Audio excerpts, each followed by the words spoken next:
Welcome, everybody, to a Watch With Us for Texas versus Texas Tech, the national championship on the line. Game 2, of course, if Texas wins, that is. I'm Blake Monroe, joined by Jeff Howell. Jeff, I think Jerry's going to be joining us in a little bit. Rod may stop. I don't know who's all getting on tonight, but we're going to talk softball. We're going to get Jerry on and talk a little recruiting. We can talk baseball. There's a lot going on, but the main thing right now, Jeff, 0-0, 2 outs, 1 on at the top of the first. Bevo's trying to get a little 2-out rally. So for those not watching, or if you're just strictly watching the stream, Caden Henry got on base, thrown out, trying to steal second. Texas challenges it, for the obstruction call. I think that was more of maybe Mike White sending a message. I don't know. I know you probably don't want to burn a challenge in the national championship game because it did not look like obstruction at all. But I don't know. Maybe Mike White just sent a message. Reese Atwood grounds back to the pitcher, so that's it for Texas in the top of the first. A couple of hits for the Longhorns, though. Yeah, 2 hits is what I was about to say. Of course, we'll see what Tech has in store on offense, but man, just don't need to get in a scenario like last night, Jeff, where they loaded the bases. Luckily, obviously, we know they were able to get out of it, but I'd rather not be in that situation tonight, if at all possible. No, so Mac Morgan will be in the circle whenever Texas takes the field here in just a minute. Yeah, you play with fire long enough, you're going to get burned, so just stay away from those kind of situations. Get your outs on time, man. That's something Augie Garrido used to say. And when the first time I heard him say it, I was like, the hell is he talking about? Get your outs on time. But that's one of those deals, hey, ground ball, scoop it up, go to first, get the out. 2 strike counts, put the hitter away. So that's what Augie was talking about. Get your outs on time, because if you don't, man, I got just so many Augie-isms because you spend a lot of time around him and the stuff just sticks with you. The game knows when it's being cheated. So that's right. Get your outs on time. Oh man, well, like I said, we're gonna talk a little everything. Obviously, softball in a commercial break right now if you're just joining us, but we're gonna answer recruiting questions, team questions, whatever it may be. There's a lot of baseball news to really talk about as well, Jeff. And of course, we'll have bases loaded tomorrow. We'll go over a lot of that. But what are we at now? 9 transfers out of the program so far. Yeah, I'm trying to count them, Blake. So I know we were at 8, but I've got the list right here. If you give me just a second, I don't know. This is doing something weird. Okay, we got it. As of this afternoon, Chance Covert, Tommy Farmer, who went in today, Donovan Jordan, Carson Luna, Sam Richardson, Oliver Service, Matt Scott, Easton Toomas, and Ace Whitehead. So that is 1, 2, 3, 4, 5, 6, 7, 8. Yes, 9 departures. And Blake, other than maybe Tommy Farmer, no, I don't think anything should surprise Texas fans. I mean, some of those guys, yeah, even a guy like Easton Toomas who pitched last year. I don't know if he pitched at all this year. If it was early in the season. Oliver Service was, essentially the number 3 catcher. And probably, honestly, number 4 because could they have gone to Kimball Schuster? Yeah. He played if they really needed him. So, yeah, those freshman outfielders, it's kind of one of those weird deals for some of those guys where this staff didn't recruit them. And if, Schloss didn't recruit them at A&M, then you got to wonder, okay, how do I fit into the staff's plans? And if you didn't play or took a red shirt that you weren't planning on taking initially, this isn't a Texas thing, but people get the message when they're not a part of the future. So it just is what it is in the day and age of the portal. That cuts both. That cuts both ways, man. Players do have freedom of movement, 100%. Coaches also have freedom to maneuver with their rosters as they see fit. Oh, without a doubt. And 1 pitch, Jeff, from Mac Morgan equals 1 out. Going back to softball for a second. We'll jump back in a second, but can't argue with that production. It's not a good efficiency. And it says there 90% of the time she's throwing those drop balls. So I'm guessing we're going to see that a ton tonight. I like the position in softball that always really, really freaked me out when I covered it on the prep level and even watching college football. Like third base was always the position. You know, some of your defensive linemen, you're standing, you're not halfway to home plate. It almost feels like you're in the batter's box. And I'm like, you're one line drive away from just being in a world hurt playing third base. I have a lot of respect for softball third base. Oh, yeah, without a doubt. And of course, Tech got one on there, just couldn't hold on to the grounder. Man, that's unfortunate because that could have been a pretty easy out. I was ripped. Yeah, that one was. PFP is another one of those things. Blake, you got to have your pitchers know how to field their position. I get that done. Man, is it? Tech's got their own hand sign. Like, I know everybody does the horns down. You know, I saw a post the other day. I can't even remember where it was. It may have been Reddit or who knows, man. But I never really thought about this, Jeff. How many are there? You got hook 'em, wreck 'em, sick 'em. There's a ton of only in the state of Texas. Never really thought about that until that post kind of drew it to my attention. But I think there ended up being like 7 or 8 of them across the state of Texas. Yeah, because you got Axum for Stephen F. Sam Houston and Texas State both go eat them up for the Bobcat, or Sam Houston's the Bearcats. UTSA is one of the few that doesn't. Yeah. Yeah, I just thought that was interesting. I never thought I mean, it's just one of those stupid facts. Eat them. Yeah, eat them up, as you said. Gig them, sick them, hook them, wreck them. But never thought about that until I read that. And then now it's one of those weird things that have been stuck in my head for a couple of days. It's a regional thing, you know? Like, people can say what they want about LSU in terms of like SEC baseball fans that want to talk smack to Texas fans. LSU is one of the few programs that I'm like, all right, I'll allow it to an extent because you got the skins on the wall that you've earned it. But you know, like I dig the fact that LSU can spell "Go Tigers" the way they spell it. You know, put that little twist on it. See, Blake, this is exactly what you were talking about a few minutes ago. This is exactly what you wanted to avoid. Yeah, without a doubt. And how big is that missed grounder now? I mean, you were looking at 2 on, or I'm sorry, that would have been 2 outs, nobody on third at this point if the other 2 hits went down the way they did. But yeah, you got to get out of this now, especially if your offense isn't on. Got to. This is not a situation you want to be in. Not at all. Yeah. But if you can force the double, just like last night, like they're showing on TV right now. I mean, that was a little bit of skill and a little bit of luck last night, and they need a lot of skill and a lot of luck tonight to do that again. But geez, this is an unfortunate situation right off the bat. Does the chat want to take bets or get a pool going on whether Blake or myself will be the first one to try to talk while they're muted during this watch? I didn't even think about that. That's dangerous because usually when you and I are together, we're recording. When we do that, we no one knows. So you don't get the double play, but that was a good job by Jolie Mitchell getting it going right to home to get the lead runner. Without a doubt. Still daunting. You got bases loaded, but now you at least got 2 outs. Yeah, a little bit of breathing room, not much. But saw some stuff in the chat that my audio was going in and out. It did for a second, but it's been all good ever since, man. Yeah, I probably screwed something up, I'm sure. So. Oh man, you got to get out of this. And once again, I think she was the one that got out into the double last night.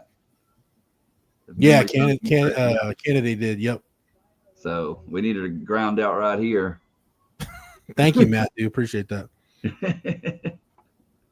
Matt went all out. Wow. And by the way, I want to say we had Tegan Kavan on this morning, Jeff, and Well, I think she was still fired up, and rightfully There it so. is. Yep. Get out of the jam. That was a nice job. See, Leanne Good knows about getting your outs on time. Oh, yeah. Go over first, get the out, done with the inning. So how about that, man? Two back-to-back games in the championship series. First inning, bases loaded, and you get out of the jam, allowing no runs both times. Yeah. That is crazy. I mean, the odds of that happening just the way it did 2 nights in a row, World Series game. Let's hope the outcome's the same. And I wanted to I saw this question from Brent. He says, is it just me or does Kennedy look a little defeated? We started a little bit late, Jeff, but I did think last night she looked a little more relaxed on the circle. I'm so used to saying the mound, but on the circle. And today she did look not defeated. I don't think would be the correct term, but a little more uptight maybe than yesterday. I mean, you're really feeling the pressure. Your next loss, your season's over. I think once you get to the championship series, I think there's kind of just that you almost can exhale a little bit. Like, all right, you're here. Like, you don't have to worry about what the pitching plan is going forward. You win 2 out of 3. You win a national championship. Now that pressure's back on. That's squarely on Tech tonight. Yeah, without a doubt. And then we had another one here from Syracuse Horn saying Kennedy pitching again, but not Keegan. And I do think we'll probably see her later in the game, but I kind of wonder, Jeff, how short of a leash they keep her on until, before TK may have to possibly come in. I just wonder. Mike White has, forgotten more softball than I'll ever know. But if I'm managing this pitching staff, I probably you can do it one of two ways. You can either do it the first sign you get real trouble, like where you feel like, okay, they're really about to break this thing open. Mm-hmm. You can bring her in at that point, or wait till you get to I'd say probably the 5th inning where you get those last 6 outs or so, less 9 to 6 outs. Then at that point you can bring her in.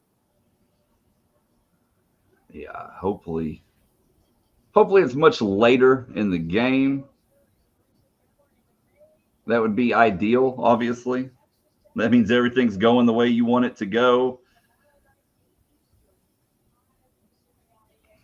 Of course, they're saying right now, game 3 tomorrow, 7 o'clock if needed. It's hard to believe that, 3 out of the last 4 years now, Texas playing for it all. I kind of wonder. Talk about pitchers being able to field their position. I was kind of wondering what attendance would be like with Oklahoma not in the championship series. But in terms of, hey, if Oklahoma can't be in it, who would need to be in it to keep the interest? I don't think you could have 2 better teams just in terms of regionally. I mean, that's a pretty easy drive for Texas fans and Texas Tech fans to make to Oklahoma City. Yeah, and to set the attendance record, very, very cool. Very cool indeed.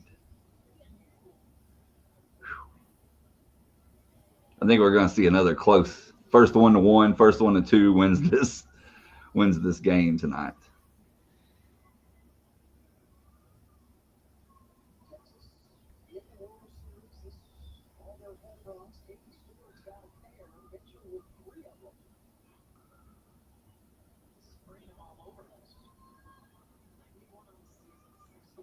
Blake, can we talk about the baseball portal just for a second? Because yeah. I got something that's top of mind because this got brought up on the message board today. Then the master thread, if you will, that we've got going on the portal, and the question was, Schloss did his weekly interview with Mike Harge and Mark Henry on the Zone this morning, and was talking about guys that could be impacted by the draft. Yeah. And, the two, Rylan Galvan could have a decision to make. We'll see. But the 2 guys that I feel like are definitive guys at this point, as far as the draft goes, Max Blue's gone. Max Blue's probably going to be a 2nd round pick, maybe a sandwich pick, depending on signability. Max Blue's gone. He's not coming back. No, and he shouldn't. He should go play pro baseball, and he's going to be a millionaire in a couple of weeks. The interesting one is Jalen Flores, because if you look at how the bonuses or signing bonuses are structured in the draft, I looked it up. The very last pick, the Dodgers have the last pick in the 10th round, and it's like right around 187,000 is the signing bonus for that slot. Once you get to the 11th round, 11 through 20, the bonus ceiling is $150,000. Anything over that comes out of a team's bonus pool money for the first 10 rounds. And my thing is, like, Jalen Flores didn't play well enough this year to be probably what coming into the year you assumed he would be, kind of like a 5th, 6th round type pick. Yeah. But if I were Jalen Flores, the interesting thing with him, if you get picked in the 11th, 12th round and there's a team that's going to offer you decent money, I think you have to take it, because number one, there's no guarantee that you're just going to have a monster, lights out year in 2026, number one. And number two, seniors have less than no leverage in the draft. Yeah. Like, you're basically going to sign for whatever the team tells you you're going to sign for at that point. So that's why I say definitively, like, Blue's gone. I think Jalen Flores is gone. I talked about that in the thread. Galvan's the one that, amidst all the portal activity, I think that's the one where maybe the math could work out. But again, Galvan's in the same situation. If he comes back as a senior. He has no leverage next year. So yeah, no, I'm with you. I think those are definitely the two to watch there. And yeah, I mean, it wouldn't surprise me either way. I think Flores is more than likely going to be the one that would go on. I mean, I don't want to use the term strike while the iron's hot, because the iron got a little lukewarm, Jeff, towards the end of the season, as we both know, and I'm not knocking him by any stretch of the imagination, but as you said, you lose that leverage. I don't see either one of them going to the portal by any stretch of the imagination and going elsewhere. I'm with you. It's draft or to Texas, but yeah, they Galvan especially, in my opinion, has some decisions to make. Yeah, and with Flores, it's one of those deals. I feel like it's kind of like that old game show Deal or No Deal. Like, Jalen lost he lost the $1 million case, right? Yeah, that's gone. But hey, hypothetically, I'm just throwing a number out there. Man, $100,000 is not a bad signing bonus. No, to go play pro baseball at all. And hey, maybe there's a team that's like, hey, we really value you.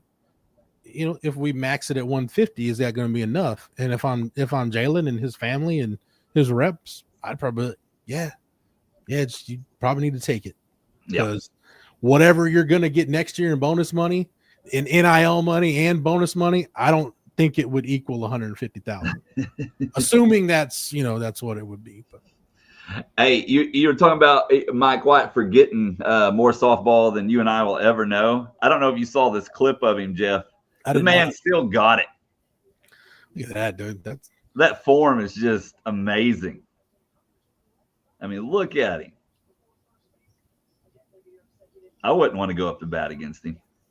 No, man. I still, we need to talk to Coach White and make it happen. I think a bet payoff for the OTF staff. I think somebody's got to step in the box and take 3 pitches from. Doesn't have to be Teagan, but somebody's got to step in the box and take 3 pitches from somebody on that pitching staff. Oh, well, CJ is the youngest. It's violent, man. Like, if you have it, if people haven't, you watch it on TV, but when you watch like college softball in person, man, you just appreciate how violent that is. Yeah. How that thing explodes across the plate. Yeah, it looks a lot slower on television. Everybody can hit it on television, it seems like. And then you get out there and you see it in person, and it's, pardon the pun, but a whole different ball game. Of course, Texas double play earlier, so now Tech back up to bat in the bottom of the second. We're still 0-0. I just remember the And I mean, some people say it might be the greatest softball team ever put together. It's like the softball dream team was the 04 Olympic team. Yeah. I remember watching them in Waco, played Baylor in an exhibition, and you're just watching like Cat Osterman and Jenny Finch do bullpens. And dude, it's like a shotgun blast, man. It'll probably leave a hole like coming out of you like that big. Yeah, I wouldn't want to face it. Jerry might though. Jerry Hamilton joining us. What? What's going? Yeah. Crap. I haven't muted my Bobby and Jerry. I was waiting to come on until after this question was asked. I mean, I voted for Blake 50 times. Oh man. Well, I got the coffee going at 8:00 at night. I am not muting myself tonight. Oh, look, there's Pat Mahomes. Isn't that a bad omen for Tech? Like his Tech, to my knowledge, has Tech won anything of significance when Mahomes has been in a big game? That's a good question. I don't think they uniform. I mean, even the night they retired, you remember when a couple years ago they retired his jersey? They did it at halftime. They were beating Baylor at halftime, and then Baylor just decided, hey, we're just going to give the ball to Richard Reese the entire second half, and Baylor outscored them like 30-0 in the second half. My wife weighing in. Matt put it up on the screen. She says, I deserve some credit. Took the youngest to McDonald's so Blake could be at the house. There's no reason for him to be muted. I still have the two kids yelling in the back at their video games, though. Let me get this out of the way. Any update on KV and Bryant? Camp doesn't end until 9 tonight, or right around there. Man. So we'll see if there's any update on that. But as of right now, camp's still going. Wow. Yeah, it didn't even start till the team had workouts today from 4 to right around 4 to 5 with Tori Becton. And they started the camp registration at 4:45. So they probably didn't even actually get going till closer to 5:30. That being in that 4 p.m. workout group will build character. That was a hell of a catch. Those guys looked very exhausted coming out. There were multiple calf cramps walking out. So, yeah, hot day. First really hot day in Austin after mid-afternoon workout. Man. Ashton Maloney just ended the Tech second with a hell of a diving catch. Yeah, that was phenomenal. She's one of the most superstitious girls on the team, by the way. Random fact for you. Hey, Jerry, I think one of your updates on the Twitter machine from camp, I think the one that probably got the most buzz just in terms of social, Brian Arakpo Jr., I think if nothing else, just making everybody feel old. Yes. That and seeing that was the goal. That was the goal, that he has a son that's a freshman about to be sophomore in high school. You know what? Rack looks like he could get in that 4 o'clock workout group and just lead the way, man. Yeah, I don't think he would have come out with a calf cramp like some of the guys would have today. He's probably that would have probably been his third workout of the day if he'd have taken part. Exactly. Hopefully we can get him on the show in the next maybe around the start of the football season. I think that'd be a lot of fun. Okay. But he's got to bring cupcakes because Oh yeah. I mean that's the fave. Buttercream icing rack. Jerry making requests. Food requests. Jerry, how was the drive in, by the way? It gets a little longer every time. I'm not gonna lie. It's whether it's road work or more traffic in Austin, road work. I mean, they've been working on I-10, I think, since I was 4 years old. But whether it's road work in Houston, traffic in Houston, or traffic in Austin, I feel like the drive gets about 4 to 5 minutes longer a year. And I do I-10 to 71, traffic around Bastrop. So yeah. I feel like it gets 4 to 5 minutes longer every year. That it seems like 10 seems like it's a hot mess from probably, I don't know, like Brookshire probably until you get to Columbus.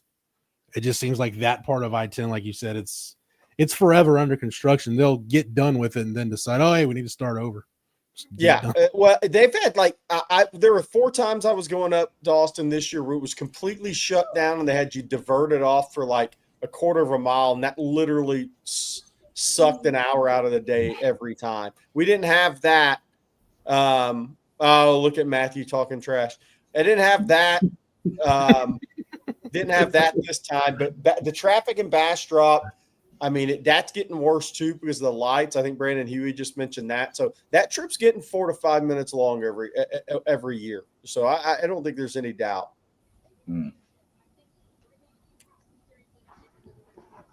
I feel like I should get one of these face masks, softball face masks in green for Josie for his Oregon Ducks. Is Josie in the chat tonight? No, because he hasn't told me I'm muted. I don't think so. Okay. I don't think he is. I could be wrong. Maybe he is. I remember somebody telling me I'm muted. A couple people, actually. Yeah, there it is. Josie, Blake, you're muted. Jay Dobbs brings this up. In high school, when I went to Friendswood, we used to could drive to Sugar Land over to like Mercer Stadium, basketball arena, football game, whatever, and it took maybe 30, 35 minutes. If you tried to go to Sugar Land from Friendswood today, it's a good hour. It's a good hour. They need Vaughn Lane to just make trips from like Sugar Land to Friendswood and places. I'm getting ready for Vaughn Lane to start the San Marcos to Austin route. So Kennedy's pitch count's high tonight, by the way. Yeah, to be at 88 and 6 innings last night. Yep. She's already up to 32 now, 31 with 1 out in the third. So her pitch count's getting high. What do y'all think? Have y'all been hitting on what do y'all think? Tegan comes in 4th inning. That's what we were talking about earlier. Yeah, I think if you've got the lead, Jerry, I think you probably don't push it till. I think you could push it till the 5th if you've got the lead. But in a closeout situation, if it's a tie game or maybe you're down a run, I'd probably bring her in on the 4th. Yeah. Yeah. Good. Still struggling, trying to figure out that timing. I mean, she's normally I think like a 290, 292, 295, somewhere in there hitter, but she hasn't gotten hit off over yet. Somebody, we had a couple of people mention it, saying at the start of the game, Najee Kennedy just looked kind of out of it, despondent, however you wanted to slice it. We mentioned kind of that pressure of like, if you don't win, your season's over. At some point, she's a hell of an athlete, but at some point, fatigue's got to set in. As many innings as she'd thrown. Yeah, there's chatter. She's got a bad hamstring, right? Yeah. Now, by the way, those reports about, I'm sure y'all covered it, but the reports about Mia Scott and the ACL were not correct. She was not born with an ACL.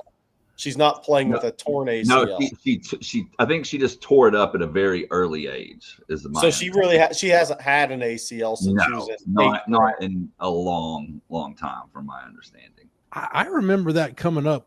I remember that coming up last year. So I don't know. It's one of those deals that you hear about it, you process it, and it's like, wow, okay, we're talking about this again. But yeah, it is what it is. It's one of those deals, Jerry. Jerry, did you know that between, I believe, his freshman and junior years, Dexter Pittman lost a bunch of weight? Did you know that? Boy, did he. That's when they almost built the statue of Todd Wright outside the basketball facility. Oh, good backhand. Good backhand there by Tech. Yeah, I mean, Dexter Pittman was at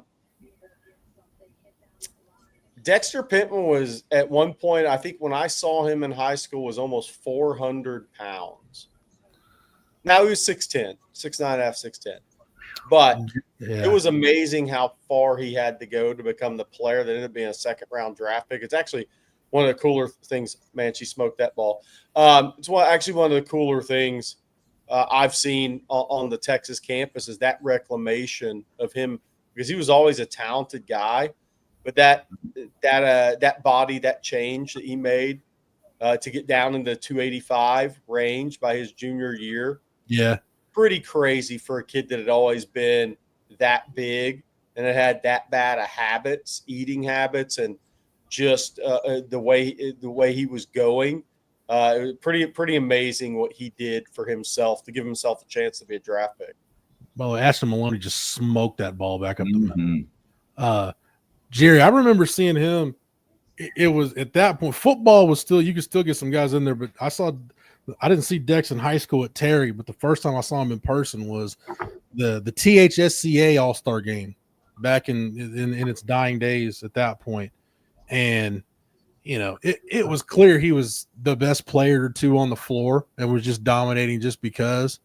But you could tell, like, all right, yeah, there was some work to be done. I know I'm going to talk about somebody's physical condition, but that's a hell of a job by him, though, man. To, like you said, to get to where he came in, to get to where he was, got himself an NBA championship ring with the Heat. So, hey, by the way, somebody there was I haven't even put it out on Twitter yet, but one of the guys at the camp today that was interesting to me was Stewart from Pearland. He is an Oklahoma State commitment, I believe. That is Texas asked to come work out at the camp today. Jalen Stewart, he's an edge at Pearland. He's bigger than what he's listed at. He listed me like 6'1", 230. He's bigger than that. But he is he committed to Oklahoma State. He's going to visit Illinois June 13th. But he walked up. He's a 2026 kid. He walked up to the camp today, and that was kind of interesting that Texas asked him to come up and work out. So Texas continues on the process in the 26 class, which will lead into senior seasons for all these guys. Nathan saying rumors starting to trickle out that Evan Stewart's out for the year. I've not seen that, but wow. Yeah, I haven't seen it either. I was just about to look for it. Also, I put in the chat, guys, when Maloney smoked that ball, as you put it, Jeff, she tied Janae Jefferson's single season hit record, 92 on the season. One more to break it. Jerry, Jalen Stewart may or may not be offered. The staff just might eval the workout and, we don't ever hear about it again. Watch him his senior year, you know. 100%. But I think that's where that's headed. That, his body type, along with moving Trey Moore this spring, it makes me wonder in PK's defense with Allen Clark if there's going to be more crossover between, hey, take some guys that have position flex to be true edge guys and can play off the ball as a linebacker. Maybe looking for some guys that have that position flex. It's not easy to find, but you can find those guys. So this is what's coming out. Is that Evan Stewart tore his patella tendon and is out for the season. Oh man. So we'll see if that ends up being true. That's a worse, by the way, that's a worse injury than ACL, if that's true. I mean, that is a bad injury if it's patella tendon. So a new pitcher in the game? Yeah, new pitcher in the game, Cambria. Coming in, the freshman, 2.37 ERA. And we're not saying that Evan Stewart stuff is true. That's just what's being reported. So, but that would be a big blow to Oregon, obviously. Is Josie okay? He's got the Corian Moore. He's good. Man, I got to fix my webcam, guys. Give me 2 seconds. I'll be right back.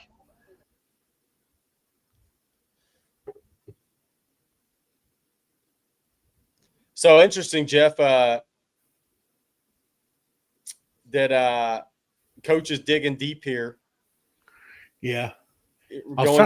Going to two pitchers before Teagan tonight.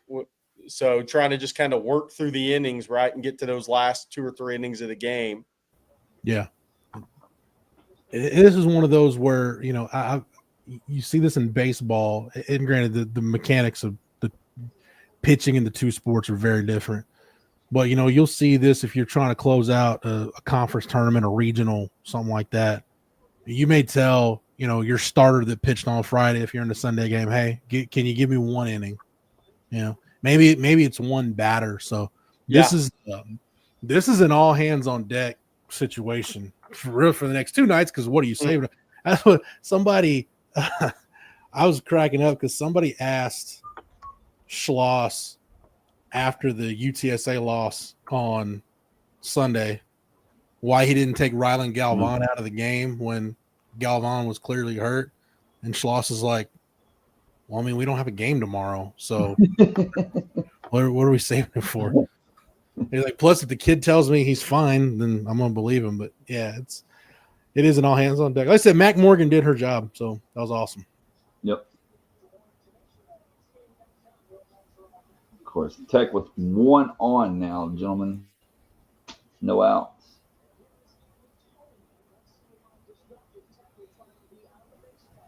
Double play sure would be nice right here. Wolfen. That's pitch.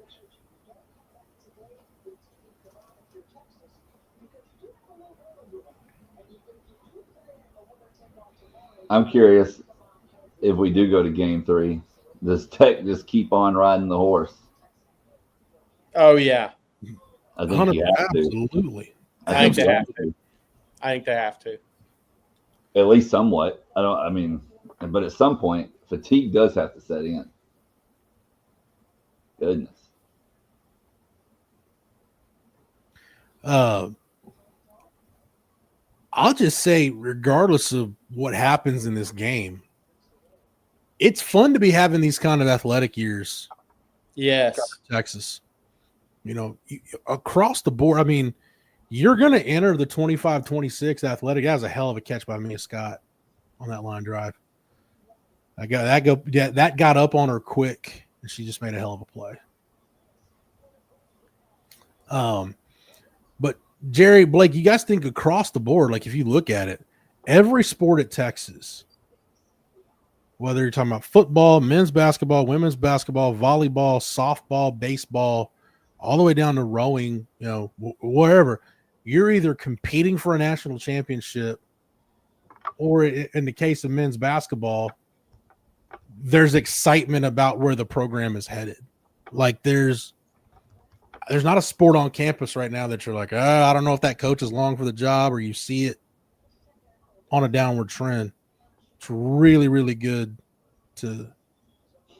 really good feeling for it. Could be for Longhorn. Sean Miller addressed his new team for the first time today, and he I posted the Instagram of that of his speech to his team on ontexasfootball.com, and he talked about the competition at the University of Texas and what he wants the Texas basketball program to be, one that competes at the highest level every day. And he talked about that, how so many programs at Texas are competing for whether that's the college football playoff, whether that's World Series, whatnot, national championships, that are competing at the highest level. And that was the point he made to his team in his first address of the basketball team. I saw some of those guys walking around today. I saw Simeon Wilcher, Cam Heidi, Lucina Traore, Kendall Weaver, Nick Cody. I saw some of those guys. Matos from a distance. That's another good play, man.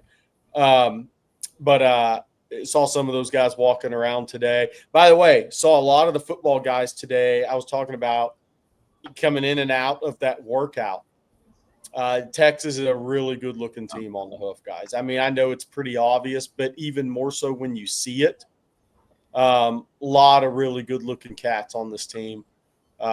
Jonah Williams did not work out today. I was told looks like they're going to give him a week off, kind of rest a hamstring, whatnot. Mm-hmm. He's expected, I think, to join the workouts next week. So did not see him today. There's a couple of guys limping around, minor stuff, but didn't look like anything major. But a really good-looking team. Josiah Sharma's a very large human. Like, he's bigger than I thought he was going to be. Seeing him today, I was kind of taken aback by how big he was when I saw him today. That 6'5", 6'4 and a half, 365 is legit for him. Jerry, you mentioned something too on the board that I noticed when I saw him in April at one of the recruiting weekends. That was a scrimmage weekend. This is the best physically DJ Campbell has looked since he's been on campus. Yeah, for sure. I definitely thought that DJ looked as physically mature and carrying the best weight he probably has since he's been at Texas. And I think that's this spring was kind of some of that, and it's continued on now in the summer. I'll say, one of the things you kind of look at is which of these young, wiry kids has put on weight. Cade Phillips is definitely adding some muscle weight to a leaner, wiry frame right now. Kalik Lockett in the lower body. I think I noticed that with him today a little bit when those guys were walking around. Somebody asked about Colton Vosick and Zena. They both were working out today. I saw Colton Vosick walking into the workout, not limited at all. So I think those guys were all going through full workouts. Murad Watson guy looks good physically. Yes. I can't wait to see what he looks like after summer conditioning. He's got the right build. He's got to him. I'll maintain. I think that guy's going to be really, really good. Colin Simmons looks like $1 million. I guess whatever his NIL is, one maybe more than $1 million. Whatever, you got to add the real bucks into it nowadays. But it's a good looking team today. I thought James Simon looked like he's adding some weight. I was really noticing some of the freshman guys who went through winter with Torrey Beckton and now headed into summer. So James Simon's adding. It looks like some good lower body weight. His upper body will kind of come after that. Cedric Baxter looked good today.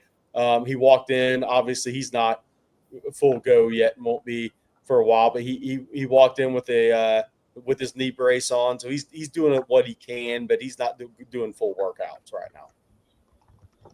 Trey Moore looked thicker. Alan McKay, yes. Trey Moore looked like he's gained 10 to 15 pounds to me. Just on the hoof look on him. Definitely looked like he's gained 10 to 15 pounds. Or Mario or Zena and Vosick 100%. I think they went through full workout. So, I think they're both back at it. Maybe it could just be me like thinking you're going to get a repeat of last year where you knew Vernon Broughton and Alfred Collins were good. We just hadn't seen the consistency from them. And then when we saw it, Texas had little to no drop off at defensive tackle year over year. I just keep wondering, are we going to be sitting at the end of the regular season? Maybe Texas is going to play for an SEC championship, getting ready to go into the playoff. Are we going to be sitting there and there's going to be no doubt that we're talking about a rotation right now, defensive tackles. Jerry, I think we could just be talking about Alex January and Murad Watson. They're just the top two, and they've been getting the bulk of the snaps by the end of the regular season. Cole Brevard looks like a house. Like he's going to be very important to take two blockers and be an immovable force. I think we're going to have a rotation. He looks like a house, dude. Like he's going to be hard to move. Like tree trunk legs, barrel chest. What is he, 24? So he's been – he looks like he'd be hard to move. It looks like it would take like 7 guys if you walked him into like into an alley. It looks like it would take 7 guys to take him out. He is a big dude. But I think from a disruptive standpoint, I could see that. But I think we're going to have a pretty good rotation. Travis Shaw looks great physically. I don't know if his knee's 100% yet or not. They limited him in the spring. I think they kind of gave him the Jermaine Lole treatment. Let's make sure this guy gets to the season. But he looks really good physically. Huge frame kid. Easy to see why. I saw him in high school, but easy to see why he had the ranking with that athleticism he did coming out of high school. But it was Levon Johnson, we'll see coming off his knee injury where he's at, how soon he's back to 100%. C. Jenkins, that's a good and she's throwing a lot of pitches in this game. She's gonna have 55, 58 pitches at the end of the 4th inning. Yep. She only threw 86 This is what, the 9th pitch of this at bat? Yeah, 9th, it just came up there. 9th pitch of the at bat. And also, guys, over 1/3 of her pitches tonight are balls. about 38% so far. That number just went higher. Yeah, she definitely doesn't have that confidence look in her. I think some of that's got to be fatigue too, man. I just think that physically, like the human body can only be pushed so far. Be a big time for reset with the make solid contact and drive it.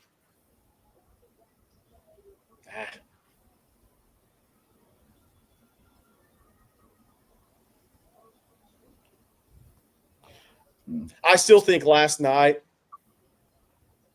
what she did from just an athlete standpoint to make that decision was, I mean, I'll call it ballsy. This is kind of it took some cojones.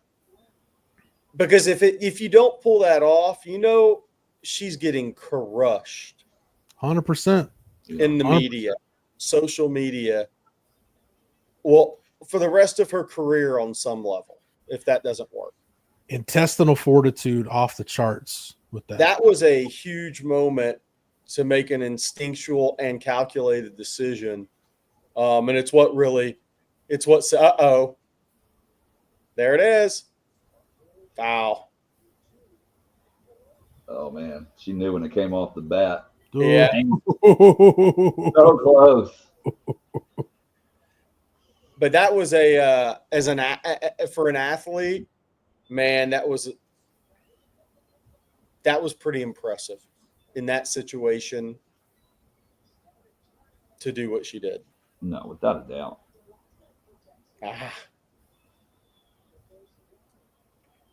Kelly Hill, thank you for the super chat, by the way. I forgot to tell you that earlier as Atwood struck out. But she just missed it, man. Barely.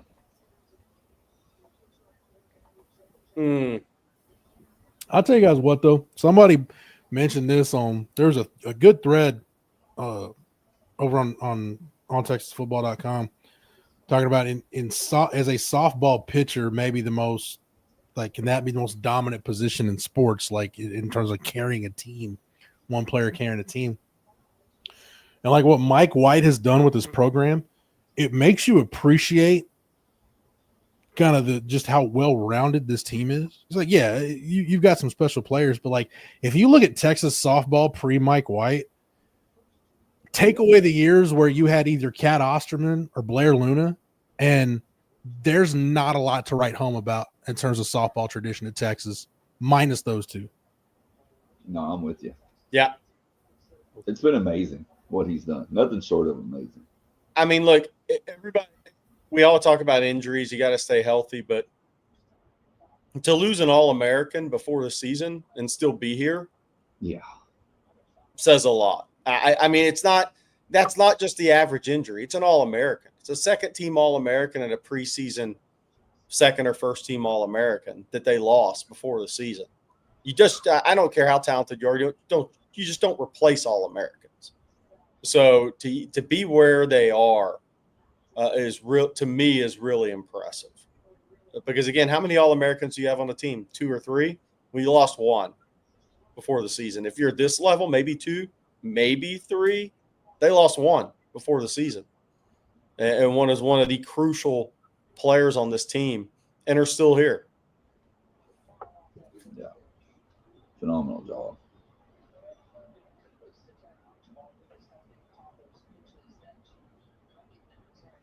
Kavian Bryant just put out that he was offered by the University of Texas, which we were kind of wondering about, that he was offered by the University of Texas at the camp today. So I'll get into Kavian Bryant now a little bit. I was kind of waiting for the outcome of this. His parents are from Carthage. His dad's the basketball coach at Westwood High in Palestine, played at Mississippi Valley, Panola Junior College in Mississippi Valley. Solid hit to the gapper here. He is related to KJ Edwards.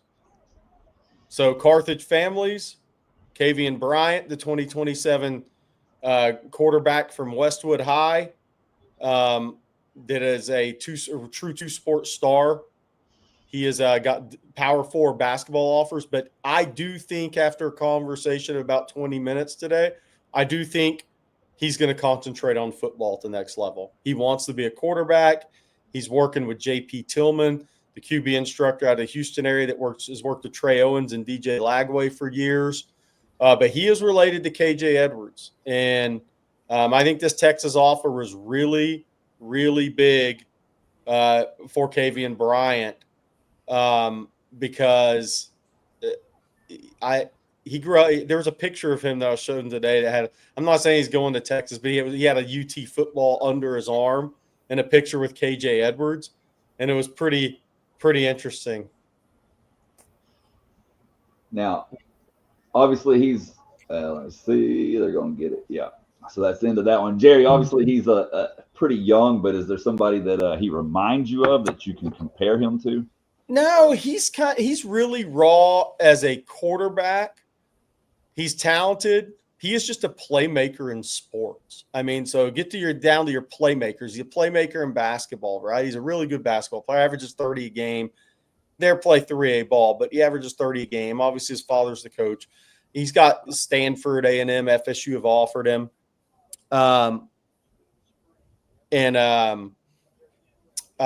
They've offered him in basketball. He's just a playmaker. He's just a guy that can go out and make plays. Now, he's got a long way to go in his development as a quarterback, but he has a lot of things you can't teach. And if he's set on developing that in football and basketball is not part of the equation, he's a really interesting prospect for me because I do think there's an understanding of development there and that this is a process. But Texas doesn't offer him if they don't have an understanding of what I was told today is that he's leaning much more to concentrating on football long term. He'll play basketball, but at the college level, he's leaning more to being a quarterback and not trying to play both. Well, hey guys, real quick, I need to tell everyone about our sponsor tonight. And tonight's show brought to you by the accomplished Austin realtor, Laura Baker. Laura and the Andy Allen team at Keller Williams can handle all of your real estate needs in the Austin area. Laura is not only a diehard Longhorn fan, but a longtime Austin real estate expert. And she has 3 open houses in Austin this weekend. The first one over at 2500 Steck Avenue, number 9. It's up there on the screen if you're watching along with us. List price of $270,000. And then the other one, Saturday from 3 to 5 p.m. at 9308 Prince Charles, $2.39 million on that list price. And then the final third one, Sunday, 2 to 4 p.m. at 4732 Twin Valley Drive, and $2.499 mil on the list price on that one. Go check those out. All 3 of those open houses. We want to thank Laura Baker of Keller Williams for sponsoring tonight. Man, they're straining a lot. Texas Tech 4. Just to, as far as where Kavian Bryant ranks nationally, and again, it's pretty early for 2027 quarterbacks. Number 4 quarterback in the country in the on-3 industry, number 3 in the 24/7 sports composite. So basically, he's a top 5 quarterback prospect in the 27 class. Hey, Jerry Cotton says, did you say Stanford? Oh, well, his dad's a coach and teacher. Stanford has offered him in basketball. Yes. Wow. Football-wise, Florida's a player, will be a player. Texas, I think, immediately is the favorite for Kavian Bryant. Florida is a player in that. They offered him May 21st, I think it was. He turned down – LSU pretty much said if you came to camp today, they were going to offer.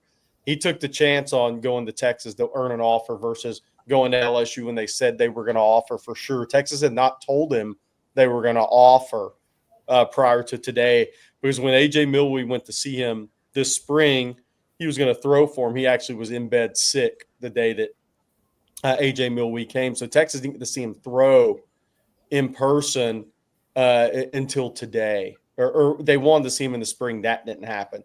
So they got to see him throw it today. J. Dobbs, a dual threat quarterback, very much a dual threat quarterback. Very much a dual threat quarterback. Right now, I would say he's a playmaker that's a dual threat quarterback that has a long way to go in his quarterback development. But he has started working with J.P. Tillman out of the Houston area, again, who's trained Trey Owens and DJ Lagway for a few years as well. Some other guys that went D1. J.P. was a quarterback at Missouri coming out of high school, Cy Falls High.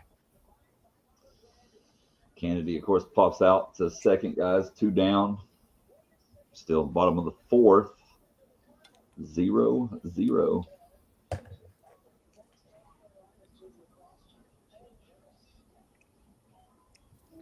Jerry, that's interesting just because I don't know if it's Sark getting away from just getting further away from the Carson Palmer, Matt Leinart, Matt Castle model from the SC days and really honing in on guys that can change the game with their legs, that can extend plays. Maybe you can have a quarterback run game, or if it's just the guys that he and AJ Mill we are evaluating that it just so happens that they've got that skill set. Stark probably wouldn't give an answer on the record because I wouldn't expect him to give away any trade secrets, but I wonder if which one it is, if it's just what they're getting or if they're like seeking out more of that athletic skill set. I've said for a while that I think the 27 quarterback take, whoever that ends up being, was going to be interesting because it's almost on a 2-year developmental plan to me. And so how many guys that Texas really likes fit into that or would be open to that possibly happening, right? I don't think there's a lot. So that's why 27 quarterback is going to be interesting to me because with KJ Lacey, and by the way, I saw him today. He's definitely adding weight to his frame. Diabell in 26. Obviously, I'm not discounting Trey Owens. I'm talking about the 25 and 26 quarterbacks. Mm-hmm. Look, you're probably coming into a situation where if you think you're going to compete right away, that may not be the guy Texas goes after. So that fit, I think, is so crucial in 27 in the quarterback room that I think that's very important play here. So a guy that has a lot of upside that they can develop. That's also I do think the athleticism, Jeff, to your point, matters. I just look having the defense have to defend that. Just the threat of that, I think, changes everything, especially with how athletic defenses are becoming nowadays and the rules of the game. That I do think that plays into it. But that whoever they take has to be willing to put development first and the ability to get on the field earliest a distant second. Yeah, it increases having a quarterback that has that legitimate, escapability, dual threat ability, whatever you want to label it. I mean, especially in this league in the SEC where we know the type of edge rushers and off-ball linebackers Texas is recruiting. Guess what? Alabama's recruiting the same type of guys. Georgia's recruiting the same type of guys. LSU, Tennessee. They're all. If you want to win an SEC championship, you got to go up against. To your point, Jerry, you got to go up against those kind of defenses, and it's the ultimate equalizer. Like we saw it in the. There's Leanne Good. That's I thought that was going to get either out or down for a second. Yeah, I thought it was going to drop. But yeah, you've got to if you've got that skill set. We saw it in the playoff with Cade Klubnik and with Sam Levitt. I mean, you could have the right front, the right blitz, the right coverage. You have everything perfect, and a quarterback with that kind of type of skill set will make you wrong as a defensive coordinator.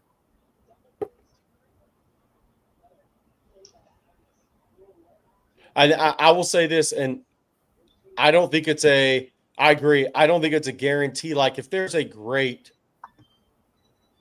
pocket passing quarterback that's a fit, I still think that's on the table. Yeah. I don't think Sark like. I agree with you, Jeff. Though I think in the SEC in college football, it's if you can find that mobility, I think it matters. So, and it doesn't have to be. Sark isn't going to major in QB run game.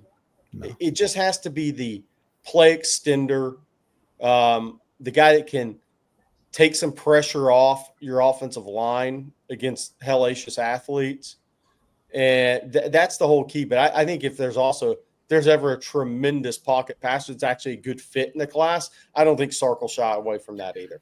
No, but to what you're talking about, like, I don't think you would consider, I know you wouldn't consider in that traditional, like, quote unquote, dual threat skill set, you wouldn't put, again, the ball off the bat, the camera angle and the ball off the bat's fooling me.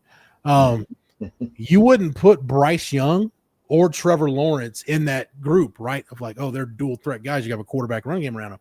But like, you know, you go back to the 2022 game when Texas lost to Bama at home. The difference in that game was one play Bryce Young made just playing off instincts. No doubt. Ryan Watts on that corner blitz, 9 times out of 10, he's going to nail the quarterback.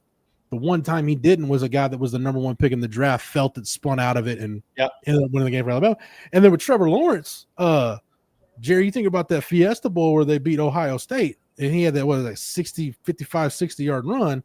It was like they're not calling like quarterback power for Trevor Lawrence all the time, but it's there where in a pinch, if you need to break glass and use it, it's there. Yeah.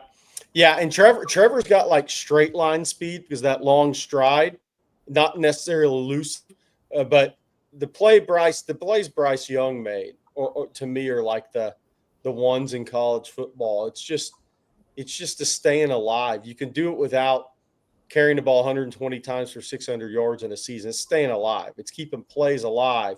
It's giving your receivers chance. It's masking an offensive lineman getting beat. It's turning a play that got blown up into a positive somehow, some way. And I really think that is kind of the key to all of this. And, you know, if you look around college football, how many guys are right now are more playmakers, just keeping plays alive, extending plays, getting you out of a bad play, turning it into a good play, somehow making 6 yards on 3rd and 4, running the football when most people say, that's not really his thing. Dylan Gabriel had some of that in him, right? So I think that's like in college football is kind of the key right now for me is, you know, and that's what to me, like, what'll be interesting is, can South Carolina put much around Lenore Sellers? He's a little different cat. He may be a little special, but can they put enough around a guy like that to let him be a true difference maker outside of just that realm and going on to being, you know, mini Cam Newton or whatever you want to call him? Yeah. Can they put enough pieces around him? I think it's going to be very interesting because I think he's really talented. We're going to welcome in Rod Babers here.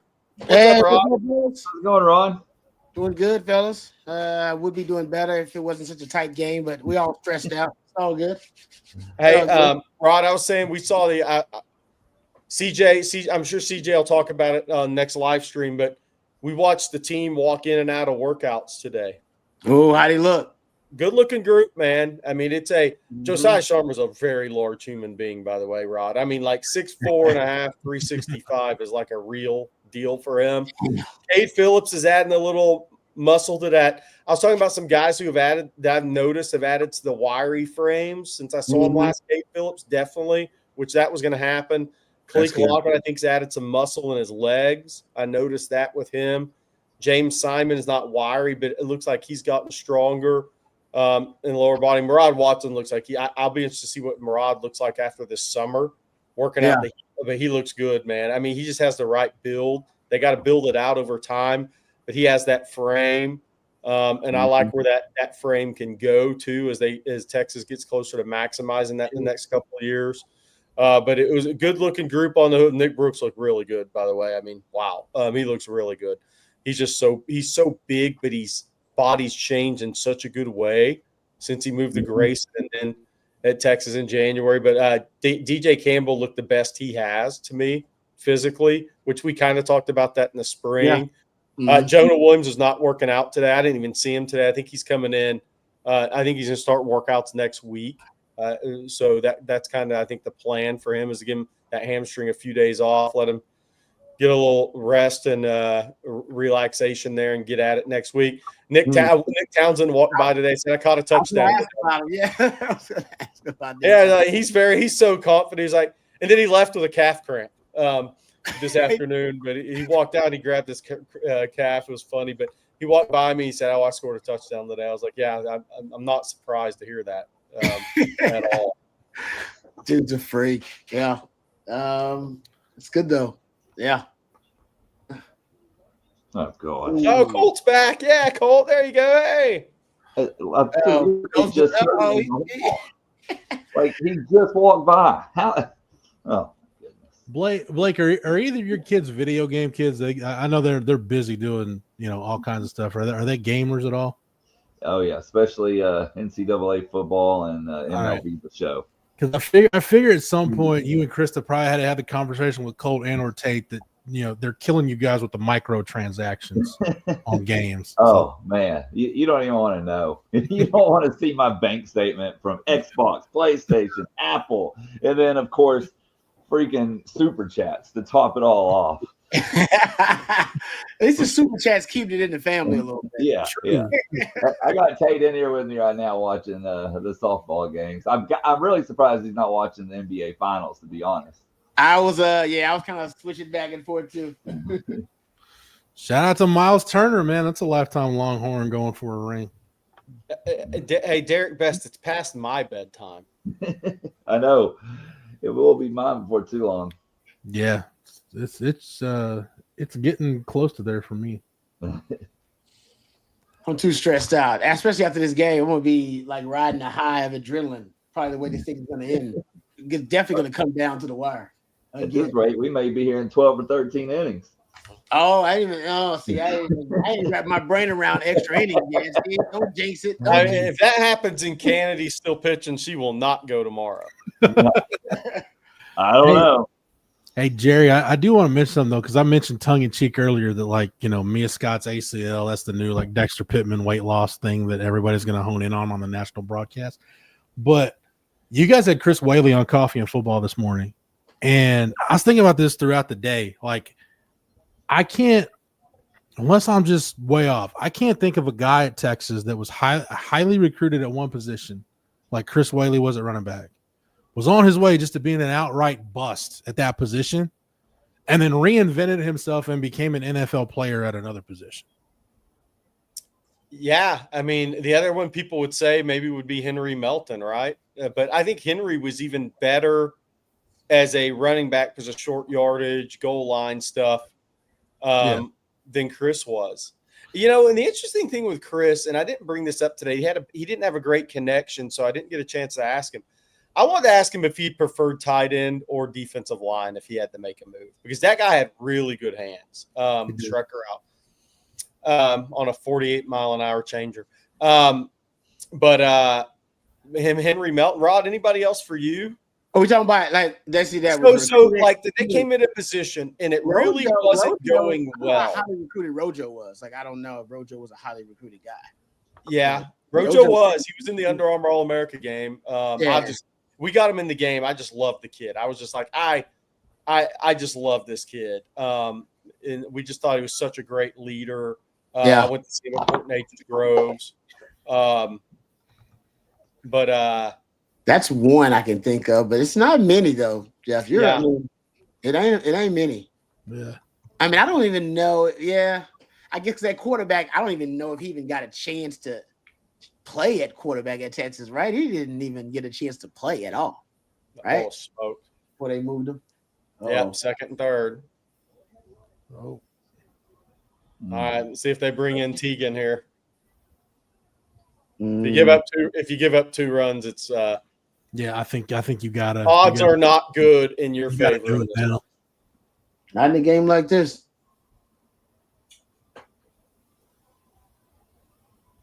Ooh, I think I would think you have to make the move, and I think you might have to walk the bases loaded to take a little pressure off of that move. Yeah. See if you can get in the double play. That would be ideal, obviously. Mm.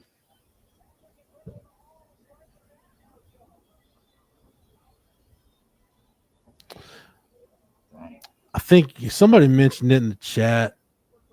Steve Majors mentioned it in the chat. Sorry, Steve, I missed your comment. Bill Bradley would back in the day would probably be the next closest thing. I mean, really, because Super Bill getting benched as a wishbone quarterback, and then you go from to wide receiver, and then the DB, and then you're an all-pro defensive back. That's a good one. Well, not necessarily NFL, but Kwame Cavill. What was it, linebacker? Yeah. Yeah. He played wide receiver like a linebacker too. Yeah, he goes on to catch 100 passes. Yeah, and at least 40 of those were tunnel screens. He'd love to run a tunnel screen. Man, you know, I blame Kwame for that because he was so damn good running that tunnel screen. Greg Davis just kept it in the playbook. And it's like, no, it was good because Kwame was good at it. Yeah, exactly. That's a great point. Yeah, Greg Davis thought it was a go-to. It was like, no, that was a Kwame play. Exactly. Are y'all surprised they didn't make a move here? I am. Yeah. I am too. I thought you could even do it when the first runner got on base. You probably could have made it. Oh, got it. Nice. Man. Someone says Brendan Schooler. Brendan Schooler was a great story just because that dude played two different positions at multiple power programs. Like how elite of an athlete is that? Like there's a lot of good Brendan Schooler stories. I think the craziest one was his first year at Texas, that COVID year.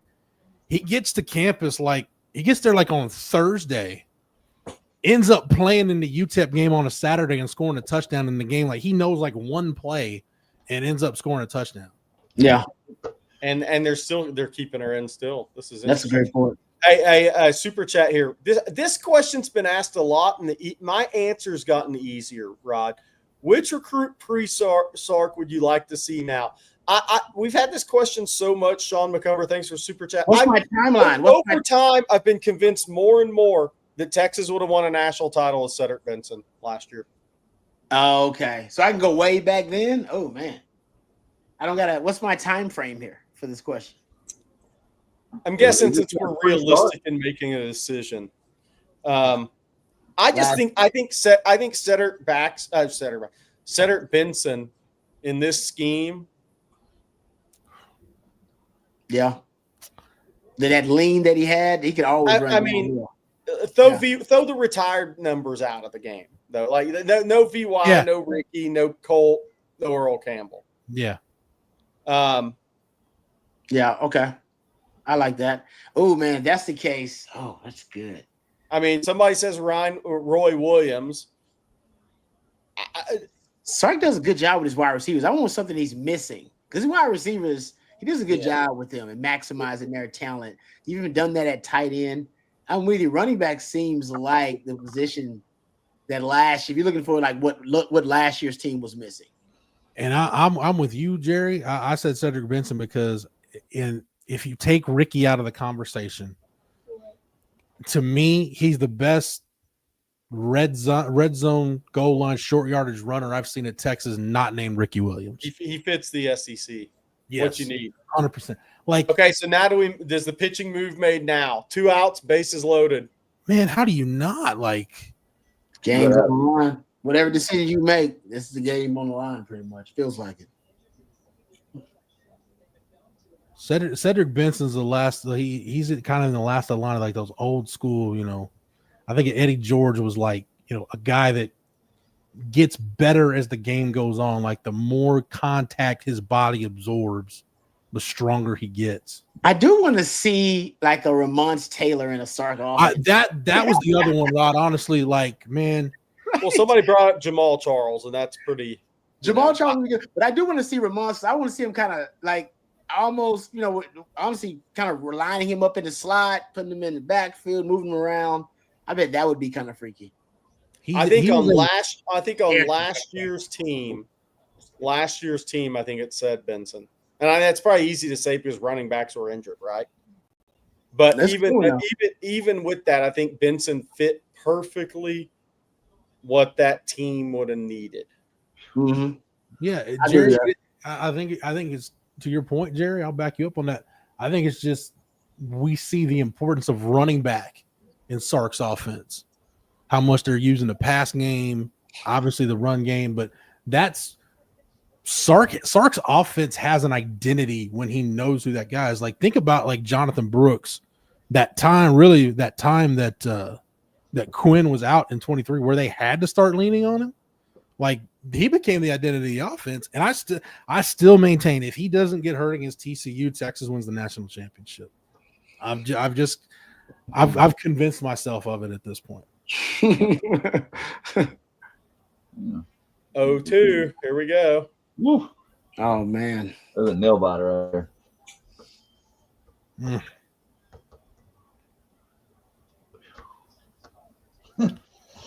What? Blake's sweating bullets because Colt's running up the super chats. I got him right here, so I can just smack him if he if he gets too far out of line, Jeff. I got to say 99 cents. That's what's like. That's a lot of money. 99. That's 99. Yeah. Boy, you get out of. Oh man.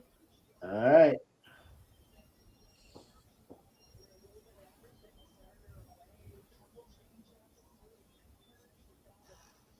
At least you got some pitches to give. Biggest pressure pitch of her life.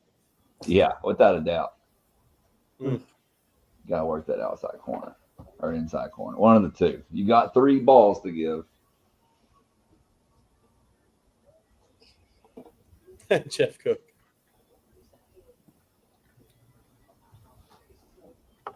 Oh. Oh. Oh. Oh. That was nice. That was close. Are we Hell of a play. I mean, I'm not I hate to bring this up because the chat's gonna have some joke, but did we miss an obvious one on last year's team, Justin Tucker? Yeah. Yeah. Damn. Hell, it could have. Oh, shh. Oh, Damn. Oh man. Oh, yeah. That's Yeah. Mm. Mm. I think you gotta go get it. You gotta do something. I think you gotta go get her. wow. I'm surprised. Yeah. I mean, Oh man, the score on a free base is that's a gut punch. And you know her confidence is shattered now as a freshman. Yeah, it's tough to recover from that. Yep, tough to recover from that. Tough to recover from that. Man. You said it, Blake, right on the money. As soon as you said it. As soon as you said it with confidence, it boom, it happened. kind of. I mean, I guess could have kind of playing for Game 3 tonight, which is interesting. You gotta get her out, man. I mean, very interesting. I mean, those are 2 mental mistakes back to back that led to 2 runs. Yeah, there's no recovering. Yep. My point, my whole thing is once they get the 2 runs, it gets dicey, man. Like it's so you got even if you get out of this now, you're at. Oh yeah, you got to score twice on her in 2 innings in this kind of game too. Yeah, low scoring. Yeah, that's asking a lot. It happened last night, but it happened on a rare, massive unforced error by Kennedy. So, pretty interesting. Just Jerry things, the sign says. There it is again. Do what? That just Jerry things. That sign was back again tonight that I sent you a screenshot of yesterday. Is it talking about DJ? They're just fans of Jerry Hamilton. Hey, pretty badass if that's the case.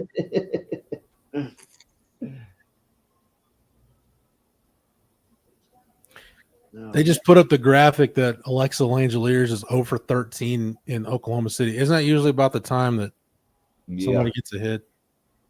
That's like when the announcer jinxes the no-hitter.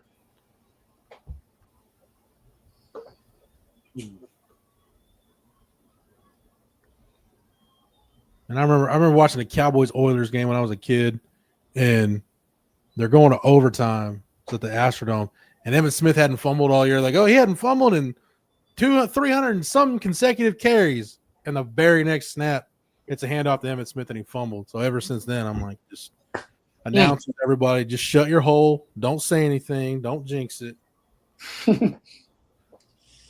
Got out of it. All right. There you go. Yeah, but Damage is done. Damage. yeah, definitely. If you don't win this game, then yeah, that's gonna be the first question Mike White gets asked post game. You have to love him, but you have to ask the question in the post game. Yeah, without a doubt. To get it that way, man, that's just killer. They had her up in the bullpen, so you know they were thinking about it.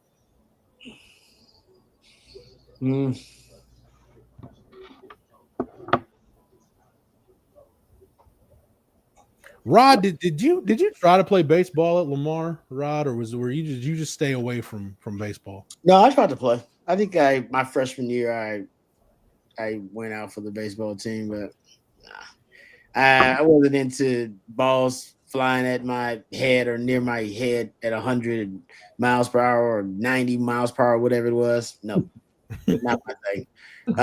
And I wasn't a handout coordination. I wasn't great at the plate anyway, so nah, not my thing. I tried though. I tried everything pretty much. Football and track track was your spring sport anyway. So. Yeah, track and football were the obvious choices. I wanted to be like Dion though, so I tried it. That wasn't happening. I thought I was until I tried out for the baseball team. Not happening. Mr. Talk too much. Did we jinx the ladies? None of us caused the batter to get hit. No. Yeah. Man. How did we jinx him? I didn't think we said anything. No, we didn't jinx. I'm not one of those people that goes there. Man. I don't believe in all that stuff. Hey Jerry, in all the years you've been in the business, it's simply about performance. Go ahead. In all the years you've been in the business, have you gone to how many kids have you gone to see at baseball games? Because it's just there's not a lot of kids that have tried to be like the two-sport kid. So football track guys or football basketball. You don't see a ton of football baseball. Well, this guy they keep showing, I saw Pat Mahomes. I went to White House, and it was his sophomore year, and he played safety that year. And I just gone by then John Tyler Lee. I was making my rounds. I've been up to Gilmer, and I knew White House had a couple other cats too, and I'd heard of Mahomes because obviously his dad. So I stopped by, and I can't remember the head coach's name at the time. He was like, "Yeah, he's out at baseball practice." So I went and watched him practice. Went there. Caleb blew it. I went to a Belmont Westbrook baseball practice. And he was playing center field. Yeah. Jonah Williams baseball practice. I'm trying to think of. There's been a few, but not many. Mahomes was interesting because I talked to him that day, and my impression was I didn't think that guy was going to play college football. I thought he was going to try to go into the draft. Wow, he loved baseball that much. I think he was soured because he didn't start as a quarterback as a sophomore. He played safety. Gotcha. I think their starting quarterback was a lower D1 guy, maybe Texas State. But I think he was a little soured that he played safety his sophomore year. Okay. And he wasn't sure it was going to work out.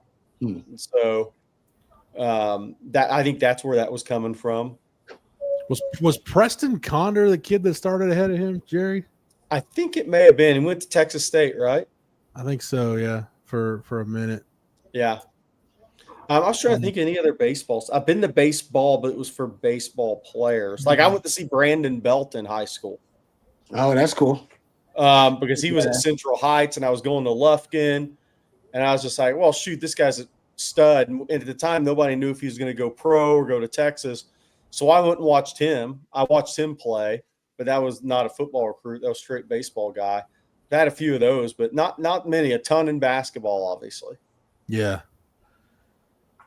The only other Longhorn, because you mentioned Caleb Blewett, and we got asked this in relation to Jonah. The only other guy that I think even talked about maybe trying to do the football baseball double, and I don't know how serious he was about it, but Carrington Bindum. Yeah, he was a really good baseball player at Lufkin. Lufkin got to the state tournament with Carrington Bindum playing center field and hitting leadoff. And I know he said he had talked to the baseball staff at some point, but he just decided to stick with football. Oh, I by the way, I forgot a key when I went and watched Kyler Murray play baseball. Him too, yeah. I did forget the one that was a top 10 pick in both sports, still the only person to ever do it. Yeah, that dude's certified freak. Certified freak. Hey, Jerry, Steve Major says, was it Randy Copeland or Coach Cook at White House? Oh, gosh. Oh.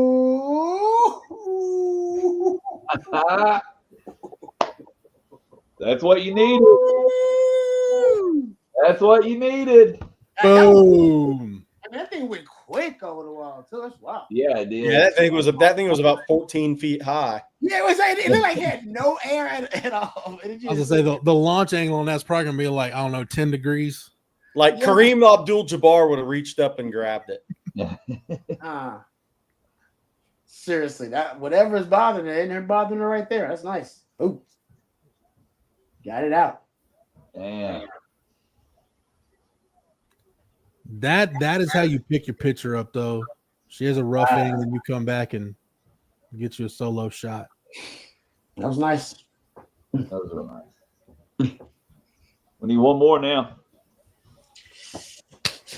The ladies are clutch. They are clutch in critical moments. That's awesome. That's a career record. How many starters does Texas softball lose? 2? That's a good question. I think only 2, right? This would be Mia Scott, Jolie Mitchell.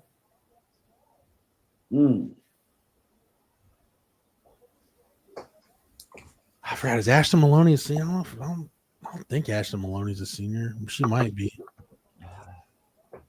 To Atwood's due. I mean, she just missed it by Rod. I don't know if you saw it. She had a homer foul by maybe 5 feet. I did see that earlier in the game. Yeah, I think I did see that actually.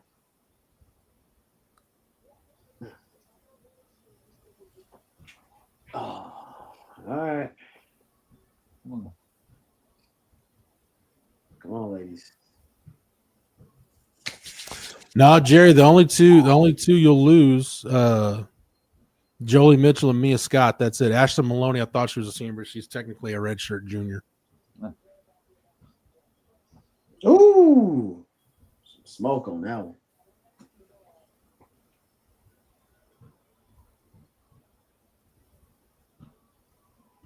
Damn. That was a nasty. Ooh. Yeah. That was a nasty pitch. Yeah, Jackson. Jerry, I'm assuming you were talking position players, not pitchers. Yeah. Yeah, because then you get in Mac Morgan's a senior, and you've got a couple other senior pitchers. Man, I think it's damn. All right. Got one on the board.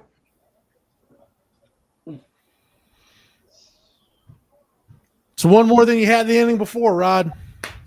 all right. It's all right. Your heart of the order just went through. So what do you got? You got 6, 7, 8 in the 7th. Man, just got to do what they did last night and be clutch. Just be clutch, ladies. Oh, Ryan Nelson, good little hoops question. I'll answer this. We have better coaching, but you think the roster is better than last year in basketball? I love the size on this team. I actually do, because I think it's a little more complete. But I think obviously Trey Johnson was a great player. He was a freshman, great player. I think Kaluma served his purpose, but I do think overall talent of a roster, I think this team's going to be better because they're more complete. I saw Simeon Wilcher today. I mean, I think he's going to have a good year for Texas. I think Dalen Swain, if he becomes a 33% 3-point shooter, he's going to be a first-round pick. I think they have a more complete roster. I think they have a roster combined with coaching that will keep them in more SEC games and give them a chance. Coaching and roster combined, give them a chance to win more games. The problem was for Texas offensively is they were too not – since it broke down in the half court and it became isolation basketball, they were make or miss team. So they could get blown the hell out on some nights. I think this team is going to be more complete, along with Sean Miller and his staff's coaching, that will keep them in more games and give them a chance to win more games in year one. Well, look, pitching change for Texas right here, and it's not T. Kavan coming into the game. Nah, save it. Yeah. So interesting. They're just going to save her for tomorrow. Worst. Hey, real quick, Matthew's not here, but I'm going to try to do this myself. I'm going to need to give a shout out one more time because tonight's show brought to you by accomplished Austin realtor Laura Baker. Laura and the Andy Allen team at Keller Williams can handle all of your real estate needs in the Austin area. Laura is not only a diehard Longhorn fan, but a longtime Austin real estate expert. She has 3 open houses in Austin this weekend. And the first one, Saturday, 12 to 2 at 2500 Steck Avenue, unit number 9. Be sure to check that out, $270,000, excuse me. And then another one, Saturday, 3 to 5, and that's at 9308 Prince Charles. List price on that one, $2.39 million. And last but not least, Sunday, 2 to 4 p.m., 4732 Twin Valley Drive with a list price of $2.499 million. All 3 of those open houses this weekend, Saturday and Sunday. Be sure to check them out. And we want to thank Laura Baker. Woo! So Mom got the ball, the home run ball. All right. That's good. I don't think Kennedy's gotten a hit against Texas.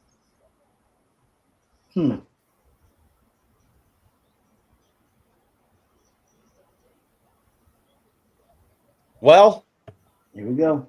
It's going to be interesting. Tex Lifer has thoughts on Aljor Miles, the wide receiver that's committed to SMU from Kaufman. Really talented kid, big kid. I actually think that Texas will probably maintain some contact there unless they domino wide receiver in June, July here.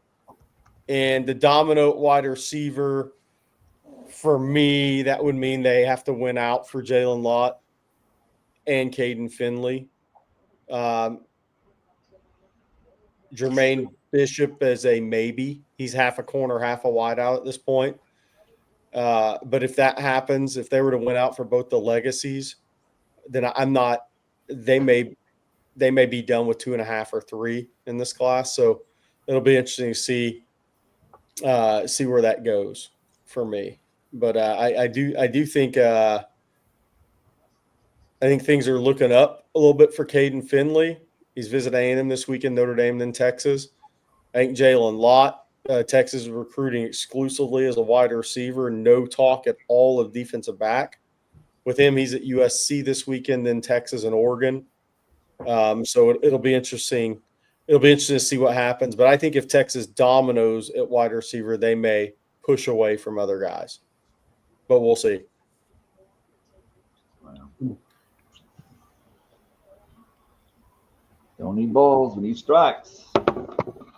Jerry, I don't know if you do stuff like this, but like let's say they're 2 wide receiver takes in 26. Let's say it's, like you said, they cross the finish line with Jalen Lott and Caden Finley. I would then ask myself, all right, who would you rather have? Pick two wide receivers among the freshmen, right? Let's say Michael Terry and Dalen McCutcheon. Would you rather have those two guys or whoever the next two would be in the 26 class? Yeah, that's an interesting question. I think French and Lockett have so much upside. I think Dale McCutcheon is going to be solid, like DeAndre Moore, solid like a player. I think Lockett has a lot of upside. He's just got to get stronger and really kind of get the nuances of the position. I think Chris Jackson is a tremendous coach. I think Jamie French kind of similar. Yeah. Man, those two guys' upside's really, really high. It would be tough to bet against those guys in that question for me. Mhm. Honestly, obviously Chris Stewart's committed, by the way. He remains committed. That would be your third in the 26 class. Mhm. It's a tough question, Jeff. You almost have to see some senior years out of these guys too. I just think if you got Lott and Finley, I think kind of the unknown of Michael Terry would intrigue me enough if I'm Chris Jackson and Sark that I'd be like, we're good at receiver for 26. With these three, shut it down and we'll develop what we've got. Unless one of those kind of monitor guys, the guys you monitor are seniors, unless somebody just has just makes some kind of an unforeseen leap as a senior that you feel like you got to go get him. I like the added value of Michael Terry, though, of what he could become. He's thinking about that. And I don't know what he's going to become. He could just end up being, just a wide receiver. But the upside of him fulfilling his potential of a movable chess piece, that makes him unique and rare to me compared to other guys who are just wide receivers. So I do like the added value of Michael Terry. I don't even know if he's going to fulfill that, but at least you have that possibility that's out there with him. We got a. Whoa! Oh gosh, Mm-hmm. it's falling apart. Unforced errors. Mostly on sports talk. Jerry Blake, does Canada eventually crack tomorrow from all the wear and tear from her usage? I don't know about crack, but we've talked about it. She's going to be worn down. She's going game 3 too. She's starting game 3 too. We assume so. Yeah. That's what the money's for, I guess. That's right.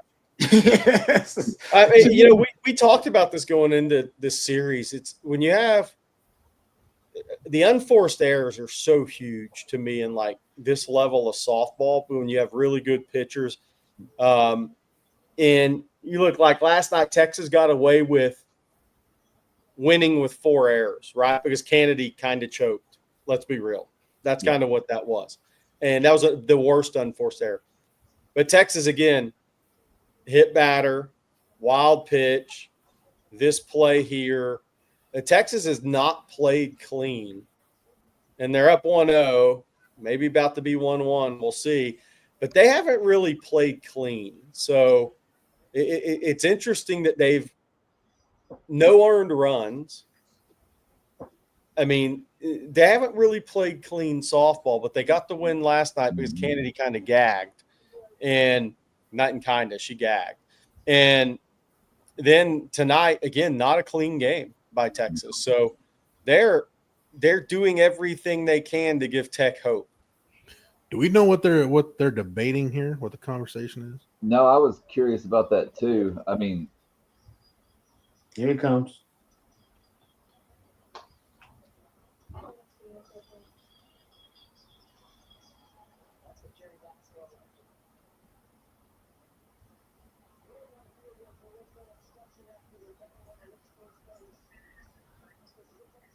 The collision that happened? Yeah.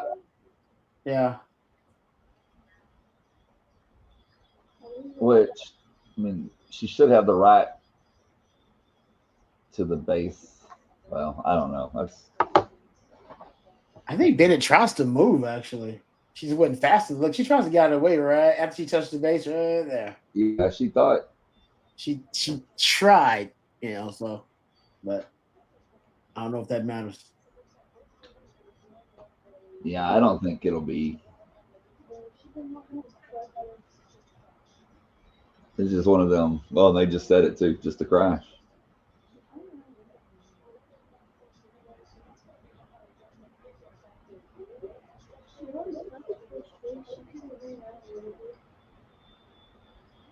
So Tech is challenging, saying it's obstruction. Yeah, correct. They challenge everything. Anytime they get a chance to challenge something, they're going to try.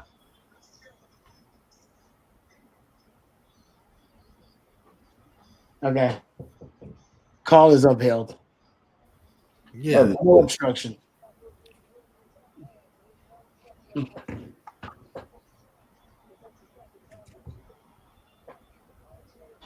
I'm telling you, they try everything. Anything they think they can get away with a challenge, they're going to try it. Which I mean, if the runner had made the turn and then the collision happened, or started to make the turn and the collision happens, then I could see why you do it. But yeah, she's running through the base path. Then again, I mean, I guess at this point, I guess it's worth the challenge to get a runner in scoring position. It's worth it.